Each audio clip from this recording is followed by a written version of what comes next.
COO, serves on the newly established Agritech Advisory Council that Governor Beshear created at the beginning of this administration.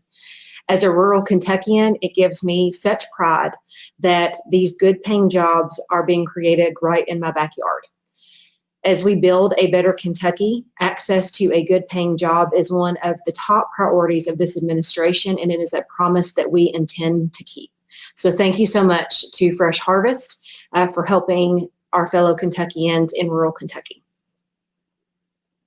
Next up, we have the census, and this might be the last time that you hear this because today is the final day for you to be counted in the 2020 census.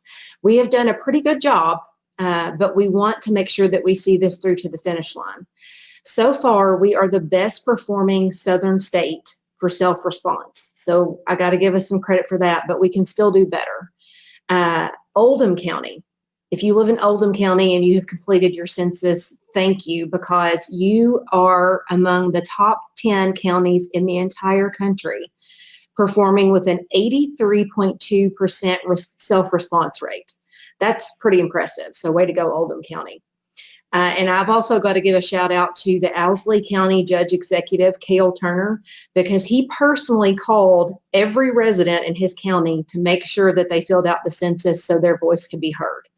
And so this is a major deal. We want to make sure that we participate because the census is going to determine critical funding for the next 10 years in Kentucky. It's going to determine things like how many representatives Kentucky has in Congress. It's going to determine things like federal funding for roads and schools, housing, and social programs. You can complete the census online until 5:59 a.m. Eastern Daylight Time, or you can visit 2020census.gov to respond or to find out how you can complete the census over the phone. If you're mailing in your census, it has to be postmarked by today to count. So I am urging you that if you have not completed the census yet, please do so today. You are doing this for your children, for your community, and for all of Team Kentucky. Next up, we have Protect Your Hearing Month. October is the National Protect Your Hearing Month. And the number of people who suffer from hearing loss is pretty astounding. It is estimated that 1 in 5 Americans have hearing loss. If those numbers are true in Kentucky, that's 700,000 Kentuckians. And sadly, many of these cases are preventable. 12% of children between the ages of 6 and 19 years old have hearing loss as a result of listening to loud music. So I'm going to have to go mom mode for a minute and tell our young people out there to make sure that you keep the volume down on your music, particularly when you are wearing earbuds. And Governor, this applies to you too. I know you got a new pair of AirPods for these new press conferences, so make sure that you do the right thing with those. For more information on how you can protect your hearing, you can visit kcdhh.ky.gov, or you can call 502-573-2604. And of course, I cannot bring this subject up without talking about Virginia, who is the executive director of the Kentucky Commission on Deaf and Hard of Hearing. As many of you know, Virginia has been diagnosed with cancer, and so she's taking some time off to heal and to recover. And so, Virginia, if you're watching, I want you to know that so many people in Kentucky miss seeing on the screen, and we miss having you here with us. You have certainly become a very calming presence to all of us during this time. And so Team Kentucky is with you, and we wish you a speedy recovery. And last, we have some positive social media for Mask Up Kentucky. And there's our pumpkin that Rocky Atkins made sure we got into the Capitol. So our first picture today comes from my friend, Dee Jones. Dee just retired from education and is now working to help her grandchildren learn at home. So you can see that she says, "Mask up and vote. Our grandchildren depend on us." Dee's mother has made over 400 masks for friends and neighbors, and she actually sent me the very one that Dee has on. So you can kill two birds with one stone and support voting, but also to mask up to keep your kids safe. So thank you, Dee, and to Ms. Beeler for your contributions. Next, we have a picture of Kendall Mills. And Kendall's mom works in the Capitol. So you can see that she sent a message with the hashtag, "This one's for you, Mom." And she is wearing her mask and talking about how we're all in this together. So we really appreciate you doing that, Kendall. And Missy, thank you for being such a good example to your daughter. Last but not least, we have these proud Kentuckians who are performing 2 civic duties. First, they're wearing their masks to make sure that they are healthy and they prevent the spread of COVID-19, but they are also taking advantage of early voting. Now you can tell that they agree that early voting is important, but they have on some competing masks. It looks like one is a Cubs fan and one is a Cardinals fan. And I'm not going to get in the middle of that argument, but what I will tell you is we appreciate the fact that you're willing to keep everyone safe, support your favorite teams, and participate in the voting process in Kentucky. So thank you guys so much for doing that. So I want to send it over back to Governor Beshear. Governor, how are you doing today? I'm doing pretty well. We really appreciate all your work, Lieutenant Governor, and thank you for that good news. Lincoln County, these jobs, especially in a growing area that are going to be the jobs of the next 30 to 40 years. That's pretty exciting. Folks, also want to just go back over and briefly mention what a county judge calling every single person, every single household in his county to assure they respond to the census. And seeing everybody out there voting is truly exciting. This is what a democracy is supposed to all be about. And before I get today, I want to thank Elkhorn Middle School, who values their students, staff, teachers, and are doing everything to keep them safe. This was sent to me by Ashley Smither, who is the school PTSO president. We appreciate all the work that you're doing to keep kids safe.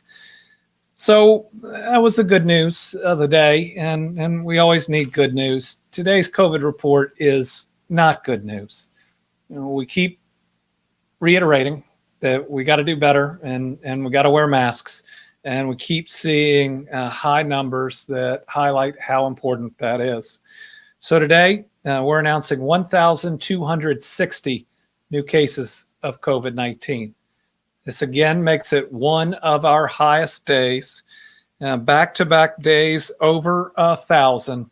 And today, our positivity rate is at 4.94%, which is the highest it's been in about 4 weeks. This is not moving in the right direction. And it's up to us to stop these increases in cases, increases in positivity. We continue to see increases in hospitalization. It's up today to 738 Kentuckians. We continue to see increases in the ICU up to 192, just 185 yesterday. These are people who are really sick in Kentucky. And we have 92 currently on a ventilator. That's down, but that's not always for a good reason. So please pray for their families and know that this virus is everywhere. It's hitting Western Kentucky especially hard right now. In our new cases by counties, there are 11 Western Kentucky counties with double-digit cases.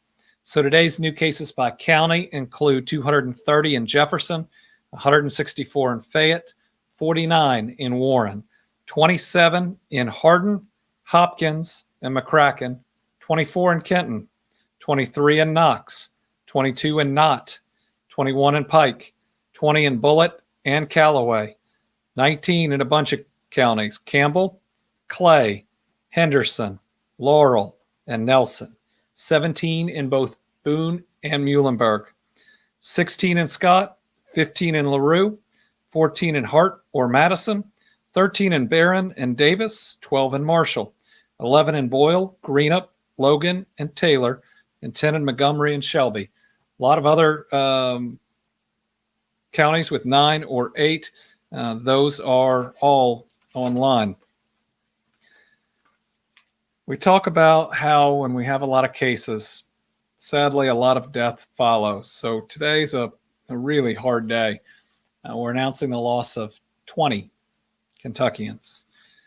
Again, 9 of these are in Western Kentucky, which is, if you look at our incident rate map, being hit really hard.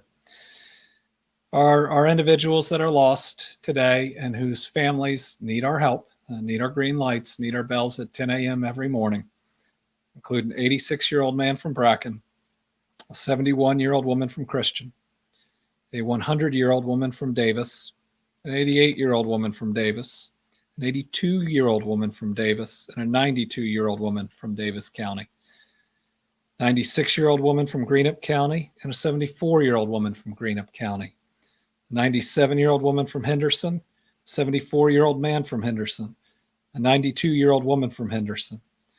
Then there is an 84-year-old woman, a 64-year-old man, and a 49-year-old woman, all from Jefferson County.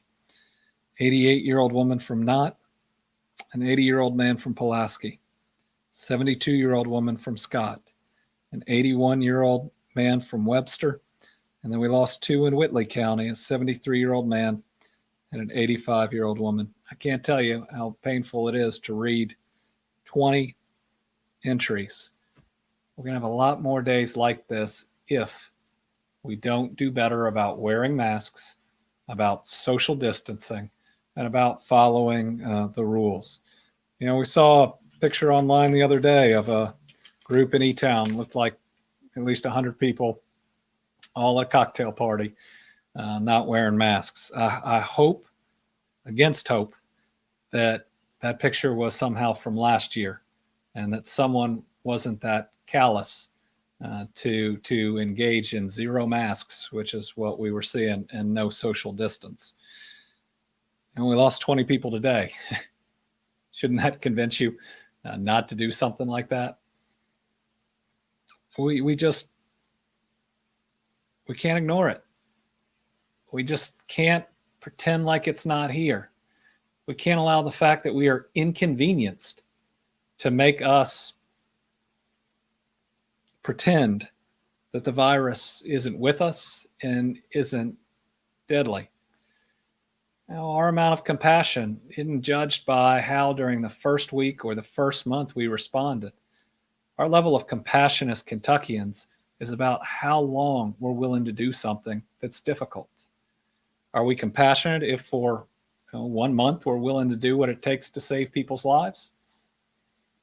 Or are we compassionate if we are willing to do what it takes for as long as it takes to protect those around us? This is our third escalation. It is our most serious one yet.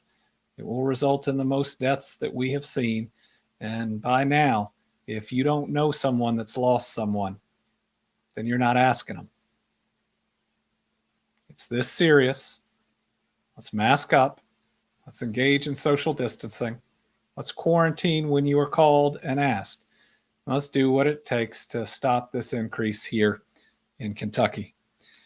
Short program today, just have one question. Comes from Jessica Costello in Evansville. Western Kentucky has a cluster of counties that are in the red: Henderson, Union, Webster, Ohio, McLean, Hopkins, Muhlenberg. I actually think that there are more right in that area. Are you concerned that 8 neighboring counties are considered red?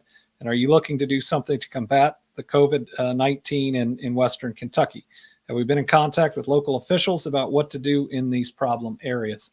Dr. Stack was with the local health department in the southern part of this area that we are talking about just this last week. And they are working hard. Here's the sad thing. What all of our local health departments, including this one, are saying is they are out there trying their hardest. And when they try to tell people that they need to wear a mask to prevent the spread, people refuse. Sometimes they laugh at them. Sometimes they yell at them. But they go into businesses, and those businesses refuse to follow any of the requirements. One individual had people knocking on their door late at night just to yell at them. It's that type of callousness that harms other people around us. We are good people in this state. We're people of faith. And I hope that each and every person's faith tells them that doing the right thing is about protecting their fellow human being. And I hope all of our faith leaders are saying that too. It's time for example. It's time for better compliance. It's time to realize that this is getting worse and not better. And with fall here and winter coming, this is the time where we either succeed or we begin to fail. I want this to be a chapter in Kentucky that shows the type of people we are, the soul of Kentucky, which I think is our families and how we care about each other. That's going to take some more effort from everybody out there. So, folks, I'm begging you. We won't be back live until Monday. Let's turn this thing around. I don't want to read 20 more deaths in a day. We've already lost so many. We don't need multiple back-to-back 1,000-case days. It's time to not just stop this escalation. It's time to start moving it back in a better direction. But that requires everybody to just be a little bigger than yourself. Care about other people around you. Even if you want to claim the disease doesn't exist or doesn't spread, if other people think it does and they are truly afraid, be empathetic enough to wear a mask for them. Now, being an American isn't about getting to refuse to wear a mask. It's about loving your country, which means it's about loving the people in your country all around you. Can't say that you love America, but you hate everybody that's in it. This is the time when you prove you love everybody that's in it, even those people that disagree with you. And this is a moment that we have to decide our action's going to be something, again, we're proud of or ashamed of in the future. We know we're going to come out of this. We just need you to stay strong until we do. So come on, Kentucky. Let's step it up. Let's do what it takes. We faced adversity before. We came through it every time. Let's make sure we continue to write one of the best success stories in the country. So we're going to get through this. We're going to get through this together, and we're going to do it because we are going to work harder moving forward. Thank you.